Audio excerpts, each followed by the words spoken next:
C'est la conséquence du délitement de son autorité en interne. La faiblesse d'AKK, comme on la surnomme en Allemagne, a été révélée au grand jour avec la crise électorale en Thuringe. La chef de la CDU n'a pas su prévenir le flirt de ses troupes avec l'extrême droite locale, en contradiction avec les règles fixées au niveau national. Et ensuite, Annegret Kramp-Karrenbauer n'a pas su faire le ménage après l'élection scandale de mercredi dernier à Erfurt.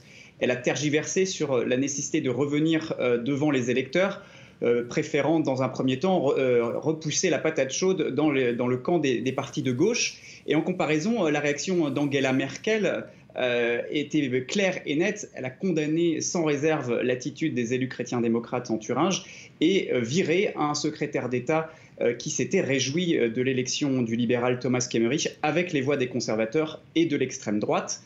L'épisode de Thuringe pour AKK venait s'inscrire dans une longue série de couacs depuis sa prise de fonction en 2018, fin 2018. Tous ces épisodes avaient fait douter de sa capacité à imposer en interne sa candidature à la succession d'Angela Merkel en 2021. Alors Luc, elle renonce, mais sa succession, elle, ne s'organisera pas avant l'été. Qui pourrait bien prendre la relève ? Alors, à l'heure d'aujourd'hui, il y a au moins 3 candidats sur les rangs. Pour commencer, le ministre de la Santé, Jens Spahn, un profil qui allie droite dure et jeunesse. Monsieur Spahn aura 40 ans cette année. On trouve aussi Armin Laschet, le ministre-président de Rhénanie du Nord-Westphalie. C'est le land le plus peuplé en Allemagne. À bientôt 59 ans, il compte parmi les modérés, assez proches de la ligne d'Angela Merkel. Et enfin, il ne faut pas oublier Friedrich Merz, 64 ans, un opposant interne historique à Angela Merkel. Il a échoué en 2018 à prendre la présidence de la CDU face à Annegret Kramp-Karrenbauer, mais il continue à remplir les salles aux 4 coins du pays.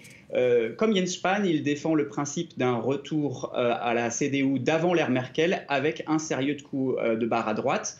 Donc le choix entre ces différents candidats incarne le conflit d'orientation que la CDU devra trancher pour nommer son candidat à la succession d'Angela Merkel. Plus à droite en siphonnant les voix d'extrême droite ou alors plus au centre comme Angela Merkel l'a fait depuis 15 ans.